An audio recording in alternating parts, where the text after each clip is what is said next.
Oke, sudah ini ya, sudah terekam. Assalamualaikum warahmatullahi wabarakatuh.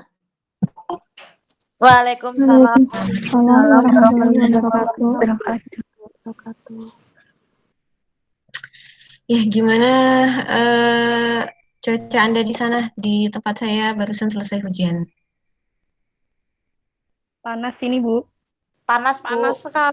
Oh, panas. Mendung, Bu. Panas, Oh, Bu. di saya hujan. Cerah Jadi benderang, Bu. adem. Terang benderang. Oh, ya, apapun itu disyukuri ya. Oke, jadi hari ini kita akan membahas tentang sistem akuntansi pemerintah daerah, yang mana ini merupakan bentuk implikasi dari adanya peraturan pemerintah nomor 71 tahun 2010 yang minggu lalu sudah dibahas.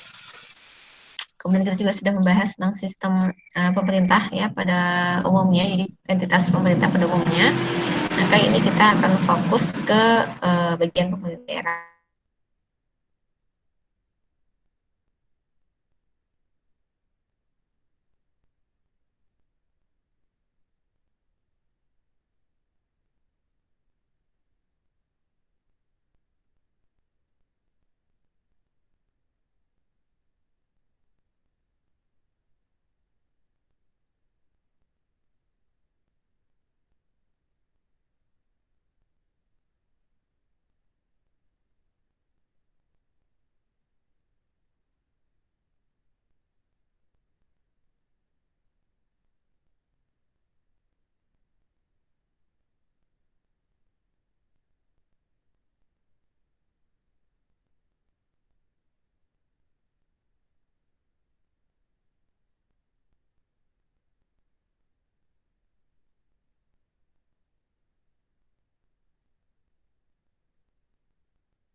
Sebelumnya, Assalamualaikum warahmatullahi wabarakatuh.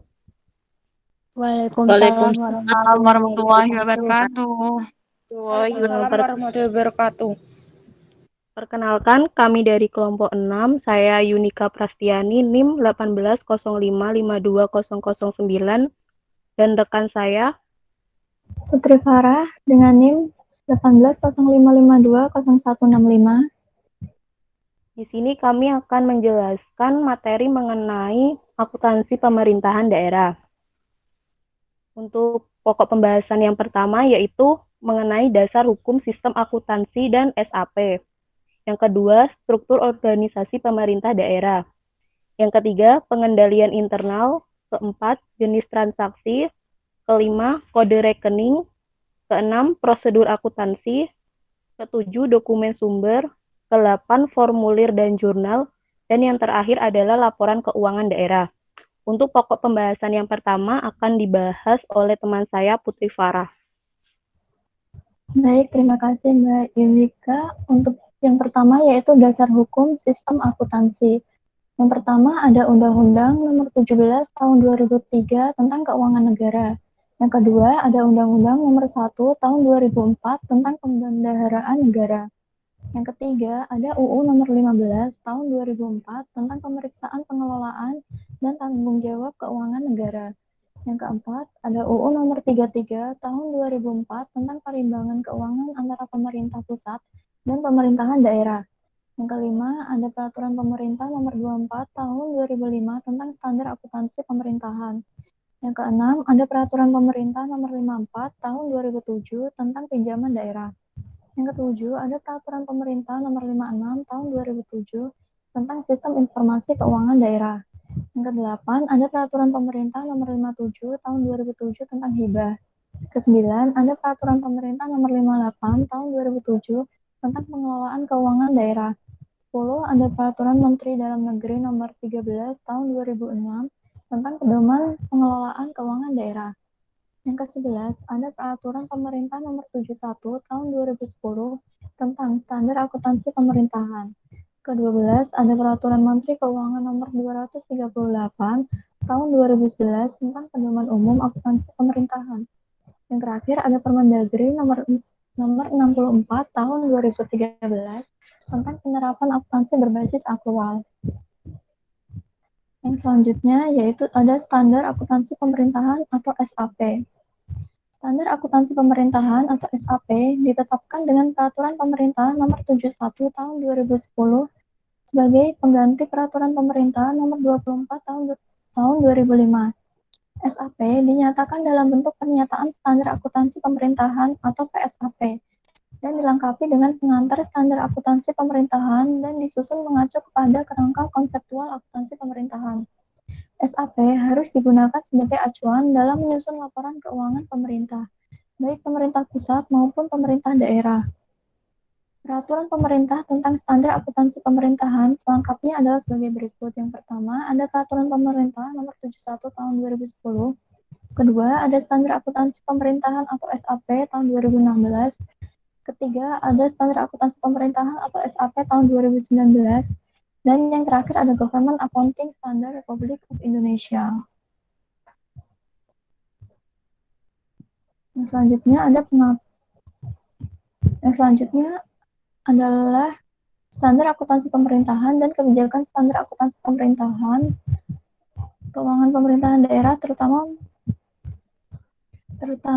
mengakui keuangan pemerintah daerah mengatur mengenai 3 hal, yaitu yang pertama masalah pengakuan, yang kedua ada masalah pengukuran, dan yang ketiga adalah masalah pengungkapan. Yang pertama yaitu pengakuan.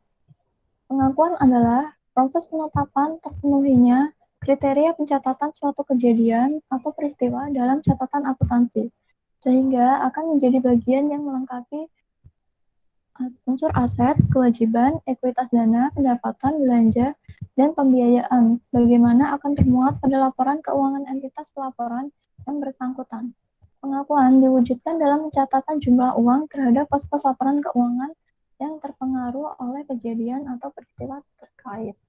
Yang kedua, ada pengukuran. Pengukuran adalah proses penetapan nilai uang untuk mengakui dan memasukkan setiap pos dalam laporan keuangan. Pengukuran pos-pos dalam laporan keuangan menggunakan nilai perolehan historis. Aset dicatat sebesar pengeluaran kas dan setara kas atau sebesar nilai wajar dari imbalan yang diberikan untuk memperoleh aset tersebut. Kewajiban dicatat sebesar nilai nominal. Yang ketiga, ada pengungkapan.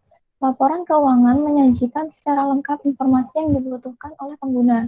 Informasi yang dibutuhkan oleh pengguna, laporan keuangan dapat ditempatkan pada lembar muka atau on the page. Laporan keuangan atau catatan atas laporan keuangan meliputi penjelasan naratif atau rincian dari angka yang tertera dalam laporan realisasi anggaran, neraca, dan laporan arus kas. Catatan atas laporan keuangan juga mencakup informasi tentang kebijakan akuntansi yang dipergunakan oleh entitas pelaporan dan informasi lain yang diharuskan dan dianjurkan untuk diungkapkan di dalam standar akuntansi pemerintahan, serta ungkapan-ungkapan yang diperlukan untuk menghasilkan penyajian laporan keuangan secara wajar. Selanjutnya adalah struktur organisasi pemerintahan daerah yang akan dibacakan dan dijelaskan oleh Yunika. Baik, terima kasih Mbak Farah. Yang selanjutnya yaitu struktur organisasi pemerintahan daerah. Di sini ada 3, yaitu yang pertama pemerintahan daerah. Pemerintahan daerah sendiri diatur dalam Undang-Undang Nomor 32 Tahun 2004 tentang pemerintahan daerah yang ditentukan pada pasal 1 angka 3, yang berisi pemerintahan daerah adalah gubernur, bupati, atau wali kota, dan perangkat daerah sebagai unsur penyelenggara pemerintahan daerah. Berdasarkan pasal 1 angka 3 Undang-Undang Nomor 32 Tahun 2004, maka dapat dijelaskan bahwa pemerintahan daerah terdiri dari kepala daerah dan beserta perangkat daerah. Yang kedua adalah perangkat daerah. Perangkat daerah untuk masing-masing tingkatan pemerintah berbeda satu sama lain. Perangkat daerah untuk daerah provinsi terdiri dari sekretaris daerah, sekretariat DPRD, dinas daerah, lembaga teknis daerah. Sedangkan untuk daerah kabupaten atau kota terdiri dari sekretaris daerah, dinas daerah, lembaga teknis daerah, kecamatan, dan kelurahan. Pengaturan tentang perangkat daerah ini berdasarkan pada Undang-Undang Nomor 32 Tahun 2004 ditentukan dalam pasal 120. Yang ketiga adalah Dewan Perwakilan Rakyat Daerah atau DPRD. DPRD di sini diatur dalam Undang-Undang Nomor 32 Tahun 2004 Pasal 1 Angka 3 yang ditegaskan bahwa DPRD adalah lembaga perwakilan rakyat daerah sebagai unsur penyelenggara pemerintah daerah. DPRD adalah lembaga yang merefleksikan kehendak rakyat dalam menyelenggarakan pemerintahan berdasarkan konsepsi demokrasi perwakilan. Pada pasal 40 UU Nomor 32 Tahun 2004 tentang pemerintahan daerah ditentukan bahwa DPRD merupakan lembaga perwakilan rakyat daerah dan berkedudukan sebagai unsur penyelenggara pemerintah daerah. Dalam penyelenggaraan pemerintah daerah, DPRD mempunyai tugas, wewenang, dan tanggung jawab dan kewajiban, dan juga memiliki hak-hak dalam rangka menjalankan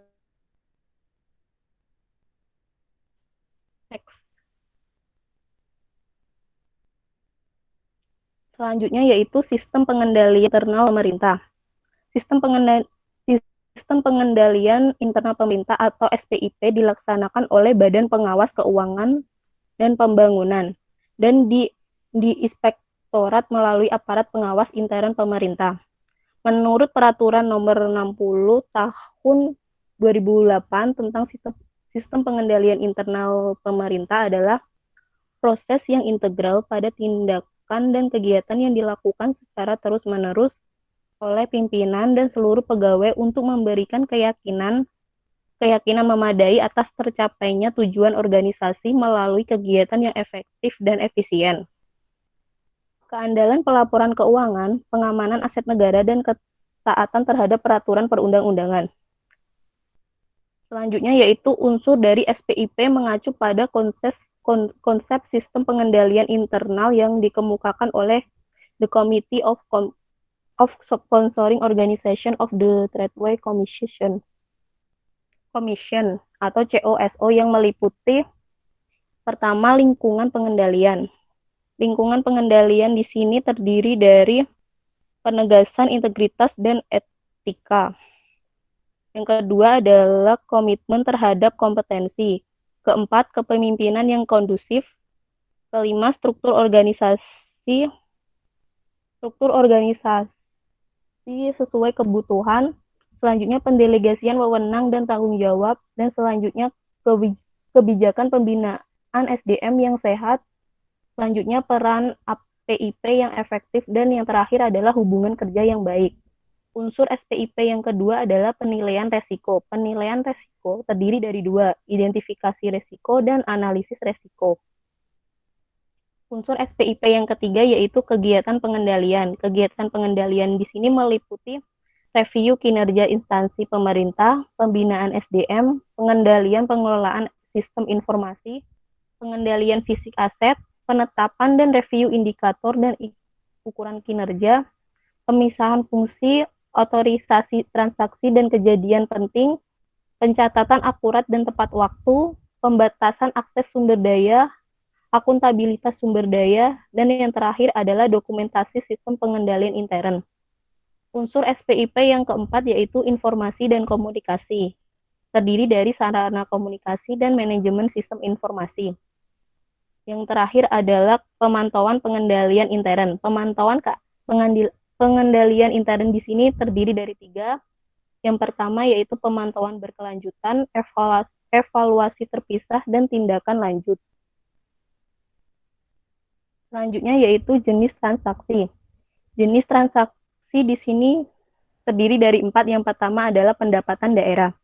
Pendapatan daerah meliputi semua penerimaan uang melalui rekening kas umum daerah yang menambah ekuitas dana. Ini merupakan hak daerah dalam 1 tahun anggaran dan tidak perlu dibayar kembali oleh daerah. Pendapatan daerah di sini meliputi pendapatan asli daerah, dana perimbangan, dan lain-lain pendapatan daerah yang sah. Yang kedua adalah belanja daerah.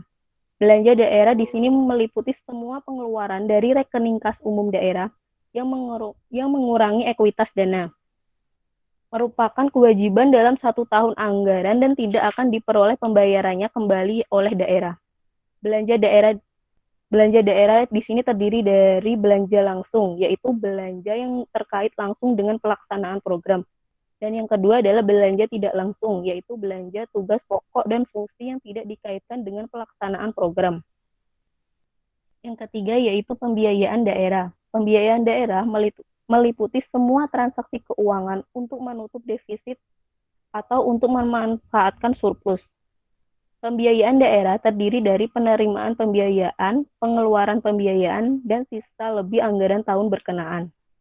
Yang termasuk dalam transaksi penerimaan pembiayaan yang dimaksudkan untuk mengatasi defisit anggaran adalah sisa lebih perhitungan anggaran tahun anggaran sebelumnya, pencairan dana cadangan, hasil penjualan kekayaan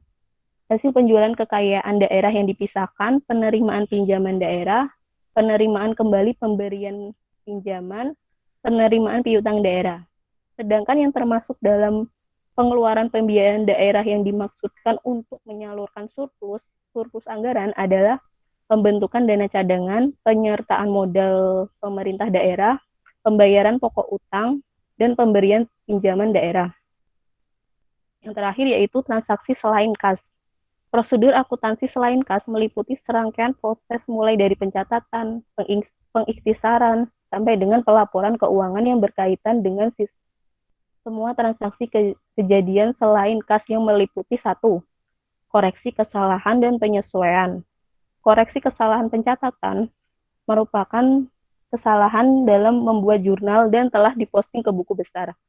Sedangkan penyesuaian adalah transaksi penyesuaian pada akhir periode untuk mengakui pos-pos seperti persediaan, piutang, dan yang lain yang berkaitan dengan adanya perbedaan waktu pencatatan yang belum dicatat pada transaksi berjalan atau pada periode yang berjalan. Yang kedua yaitu pengakuan aset tetap untuk jangka panjang dan ekuitas. Pengakuan aset tetap merupakan pengakuan terhadap perolehan aset yang dilakukan oleh satuan kerja.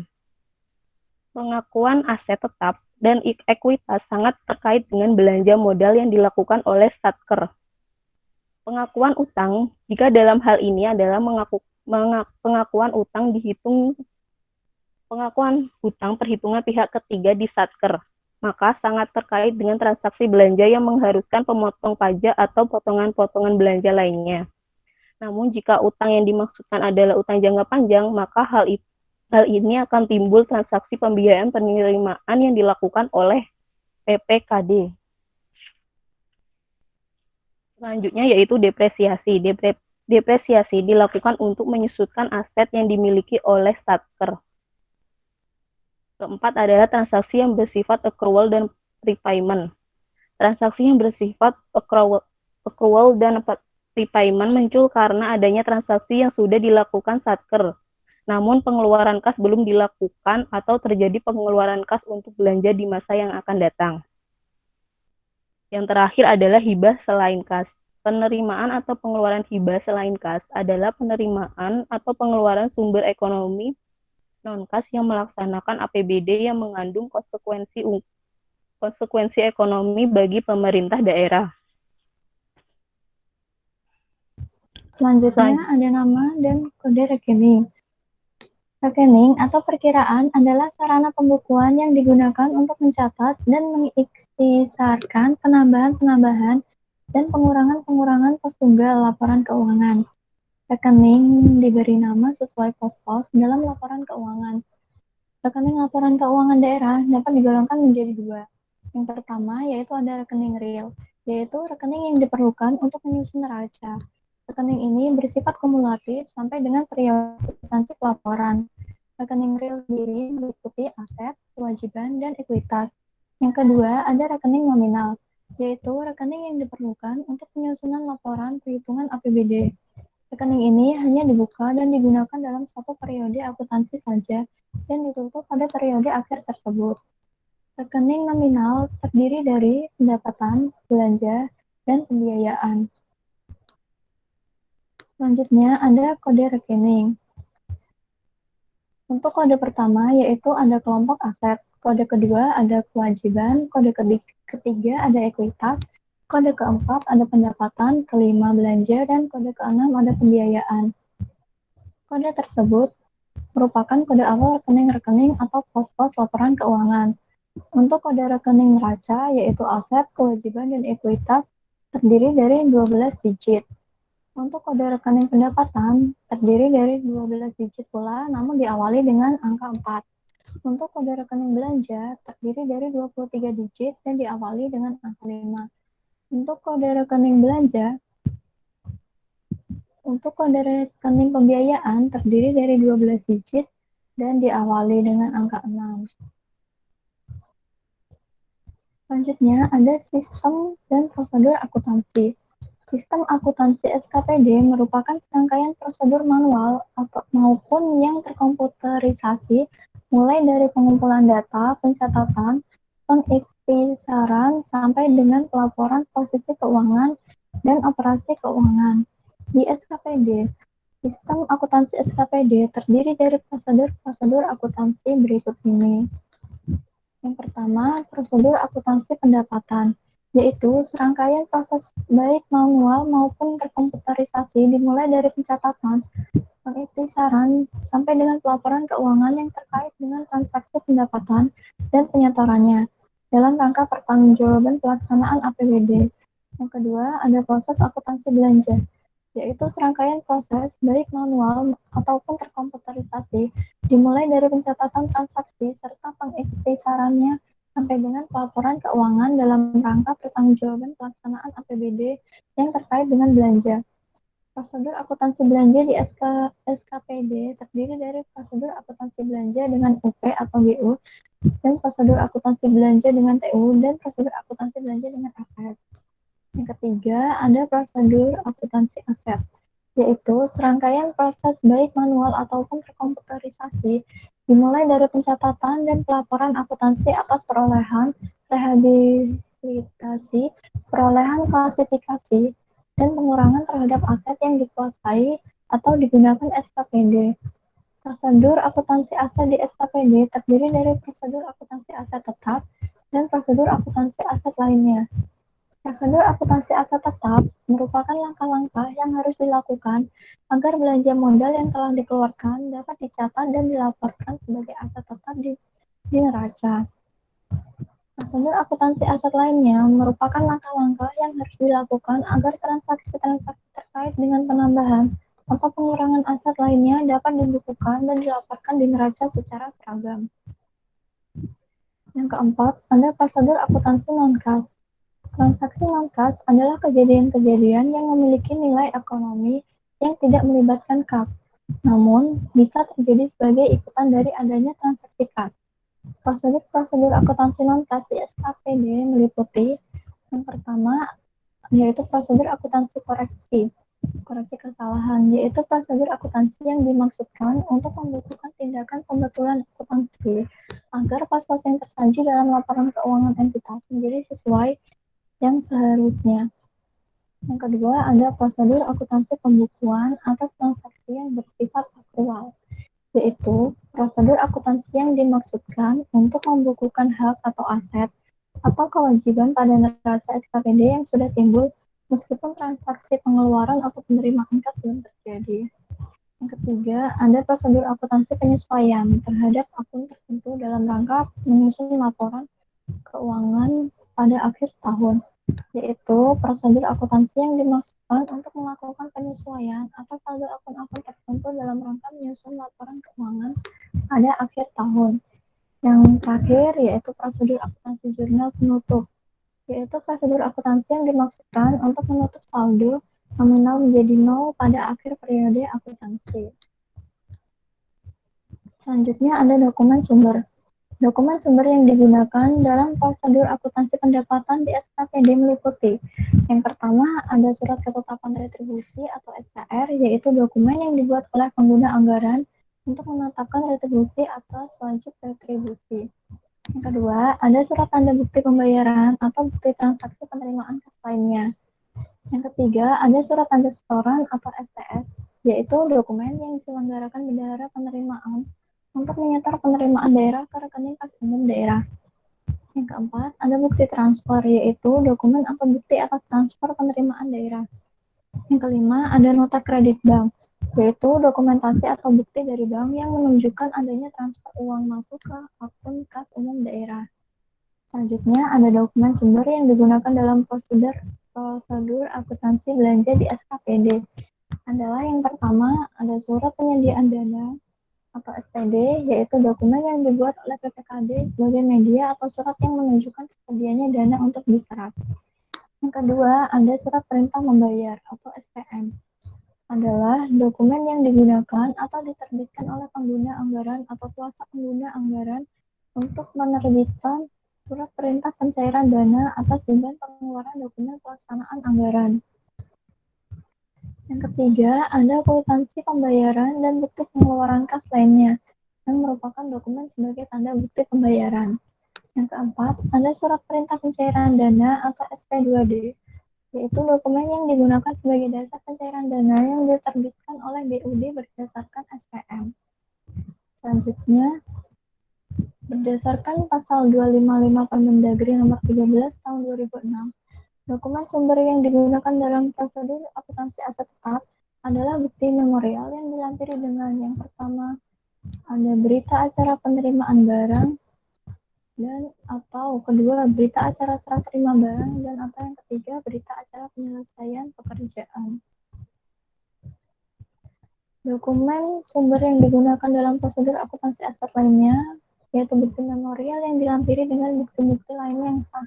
Bisa berupa yang pertama, ada surat jual beli barang milik daerah atau BMB, yaitu untuk akun tagihan penjualan angsuran. Yang kedua, ada surat keterangan tanggung jawab mutlak atau SKTM, yaitu untuk akun tuntutan ganti rugi. Yang ketiga, ada berita acara penerimaan barang dan atau berita acara serah terima barang dan atau berita acara penyelesaian pekerjaan, misalnya untuk perolehan aset tak berwujud ataupun berupa sopir. Yang keempat, ada surat usulan penghapusan BMB yang tidak rusak atau tidak digunakan lagi, yaitu untuk akun aset lain-lain.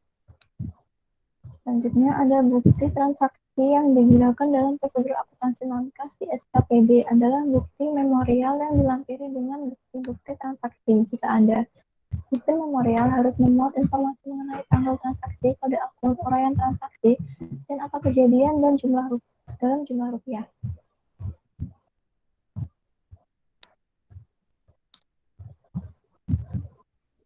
Selanjutnya yaitu formulir dan jurnal. Untuk yang pertama yaitu formulir SKR. Tadi kan sudah dijelaskan bahwa SKR itu adalah dokumen yang dibuat oleh pengguna anggaran untuk menetapkan retribusi atas wajib pajak. SKR di sini formatnya terdiri dari nama, alamat, nomor pokok wajib retribusi, tanggal, di situ juga ada kode rekening, uraian retribusi, jumlah yang diretribusikan berapa. Terus yang selanjutnya ada formulir SPD atau surat penyediaan dana. Surat ini digunakan untuk menunjukkan tersedianya dana yang diserap. Di sini terdiri dari dana yang dasar penyediaan dana, yaitu dari DPA SKPD atau dari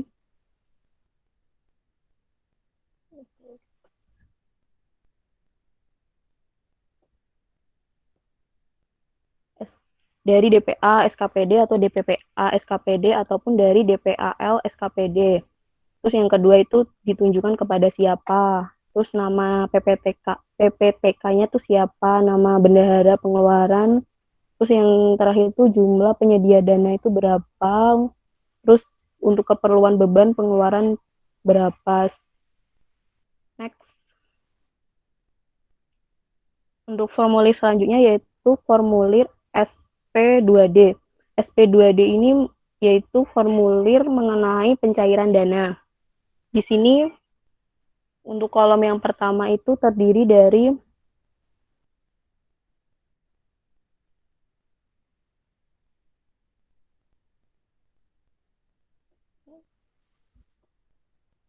untuk bagian yang pertama itu terdiri dari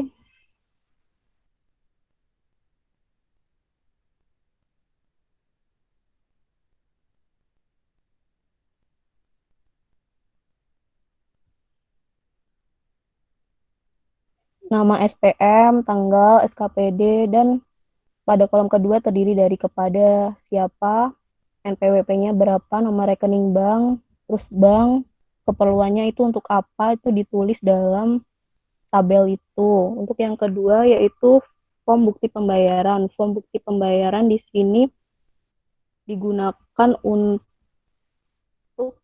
transaksi-transaksi, misalkan kayak pembayaran ataupun penerimaan kas. Terus selanjutnya yaitu SPM, form SPM, surat perintah membayar. Surat perintah membayar di sini diterbitkan oleh pengguna anggaran atau kuasa pengguna anggaran untuk menerbitkan surat perintah pencairan dana atas beban pengeluaran dokumen pelaksanaan anggaran. Terus yang terakhir ada surat tanda setoran.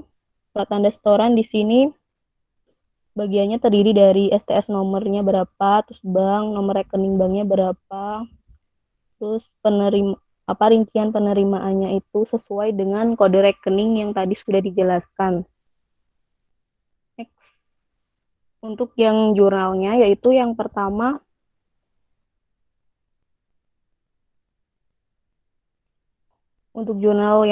yaitu jurnal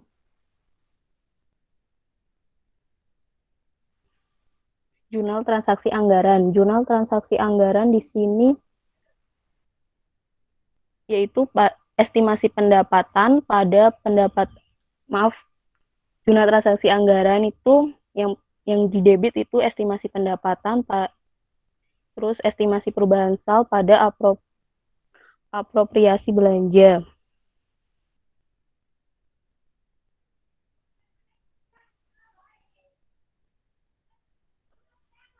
Bagi yang SKPD yang bukan merupakan dinas penghasilan, maka tidak perlu melampirkan ayat jurnal estimasi pendapatan. Cukup estimasi perubahan SAL pada apropriasi belanja sebesar jumlah anggaran belanja. Yang kedua yaitu transaksi pendapatan. Transaksi pendapatan di sini terdiri dari dua. Yang pertama yaitu pendapatan yang langsung disertai penerimaan kas. Pendapatan yang dipungut oleh SKPD penghasilan berupa pendapatan asli daerah dapat diterima kasnya oleh bendahara penerimaan ataupun melalui bank yang ditunjuk. Jurnalnya yaitu kas di bendahara penerima pada pendapatan LO, dan yang kedua estimasi perubahan SAL pada pendapatan LRA. Jurnal yang kedua saat pendapatan tersebut disetor ke RKUD, maka jurnalnya yaitu RKPPKD pada kas di bendahara penerima. Jurnal yang ketiga yaitu bila penerimaan kas tersebut tidak melalui bendahara penerima tetapi langsung disetor ke rekening RKUD. Jurnalnya yaitu RKPPKD pada pendapatan, dan yang kedua estimasi perubahan SAL pada LRA.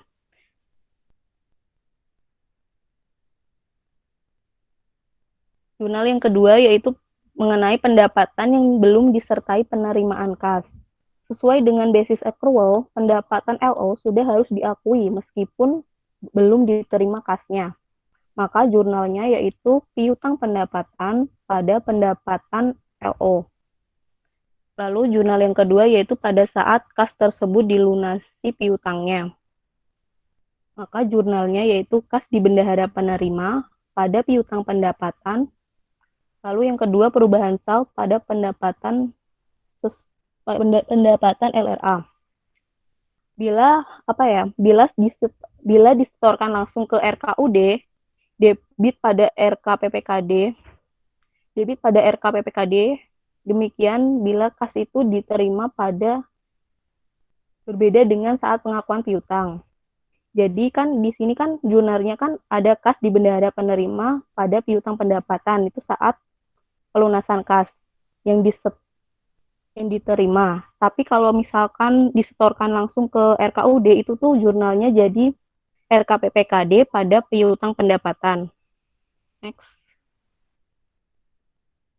Selanjutnya yaitu jurnal mengenai transaksi beban atau belanja. Yang pertama yaitu beban atau belanja yang telah dikeluarkan kasnya. Pengeluaran belanja pada SKPD dapat dilakukan dengan dua mekanisme, yaitu melalui UP atau uang persediaan atau dengan tambahan uang persediaan atau TUP. Jurnal yang pertama yaitu mengenai beban atau belanja menggunakan mekanisme UP atau TUP. Yang pertama saat menerima UP atau TUP, jurnalnya kas di bendahara pengeluaran pada RKPPKD.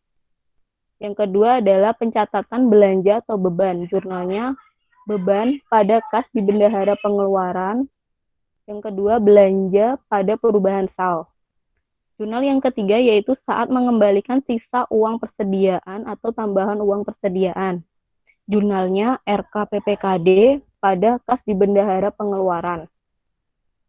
Yang kedua yaitu beban atau belanja yang belum dikeluarkan kasnya. Bila terdapat beban yang belum dilunasi hingga akhir tahun, maka jurnalnya yaitu beban pada utang belanja. Sedangkan saat beban tersebut dilunasi, maka jurnalnya yaitu utang belanja pada kas di bendahara pengeluaran, beban belanja LRA pada perubahan SAL. Ini kas di bendahara pengeluaran itu ada ketentuannya. Bila menggunakan SP2DLS, maka diganti dengan RKPPKD. Jadi, jika menggunakan SP2DLS, maka jurnalnya itu utang belanja pada RKPPKD.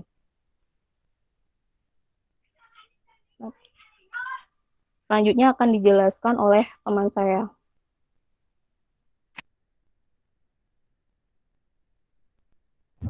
Yang keempat yaitu ada transaksi lainnya. Yang pertama ada transaksi aset. Yang pertama ada kas di bendahara pengeluaran. Yang pertama saat menerima UP atau TUP, jurnalnya yaitu kas di bendahara pengeluaran debit, RKPPKD kredit. Selanjutnya saat mengembalikan sisa UP atau TUP, jurnalnya RKPPKD jadi debit, dan kas di bendahara pengeluarannya jadi kredit. Selanjutnya ada piutang. Ya, jurnalnya yang pertama yaitu piutang pendapatan debit dan pendapatan LO kredit. Yang kedua ada kewajiban, yaitu saat utang pada pihak ketiga, jurnalnya kas di bendahara pengeluaran debit, utang di perhitungan pihak ketiga kredit. Dan pendapatan saat diterima di muka, jurnalnya pendapatan LO debit, pendapatan diterima di muka kredit. Selanjutnya ada laporan keuangan daerah. Prinsip-prinsip dasar yang selama ini diterapkan pemerintah daerah dalam penyusunan laporan keuangannya dalam bentuk neraca, laporan realisasi anggaran, laporan arus kas, dan catatan atas laporan keuangan sebagian besar masih mengacu pada Kemendagri 29 tahun 2002 dan praktik-praktik akuntansi yang berlaku di dunia internasional seperti GFS atau Government Finance Statistics. Antara lain, yang pertama ada asas kas atau cash basis, yaitu pendapatan daerah diakui pada saat penerimaan kas daerah diterima oleh kas daerah dalam tahun anggaran tertentu. Sebaliknya, belanja diakui pada saat terjadi pengeluaran kas daerah. Prinsip ini sesuai dengan ketentuan perundang-undangan yang berlaku saat ini, baik UU Nomor 1 Tahun 2004 tentang Perbendaharaan Negara maupun PP Nomor 58 Tahun 2005. Yang kedua, ada asas bruto.